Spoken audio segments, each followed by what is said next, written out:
Guys இப்போ நம்ம second part 2 பார்க்க போகிறோம். ஸோ எம்ஜி சிங் ஸ்போர்ட்ஸுங்கிற ஒரு சேனலை சப்ஸ்கிரைப் பண்ணிக்கோங்க. ஸோ மோர் வீடியோ உங்களுக்கு கிடைக்கும். பெல் ஐக்கானை கிளிக் பண்ணிக்கோங்க. மோர் வீடியோ உங்களுக்கு கிடைக்கும். நிறைய வீடியோ அப்போ தான் டப்புன்னு உங்கள் முன்னாடி வரும். போகிற வீடியோலாம் மிஸ் பண்ணாமல் பார்த்துங்க. ஸோ ரவுண்ட் 1லேயே வார்னிங் கொடுத்துருவாங்க பிளேயர்ஸ் இல்லைன்ட்டு. சரி என்னடா அது அப்படின்னு சொல்லிட்டு நான் யோசிச்சுட்டு இருந்தேன். அப்புறம் வார்னிங் போயிடுச்சு. என்னன்னு நான் போய் பார்த்தேன். 4 பேர் கை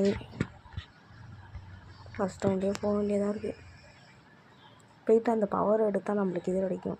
அந்த இது கிடச்சா சுக்குனா பண்டில் எடுத்துடலாம். இன்னும் 40 பாயிண்ட்டாக இருக்காது. என்ன அடிதான் அவங்க கைஸ் ஓடிடலாம் கெச்சு மறைஞ்சிடலாம். ப்ளீஸ்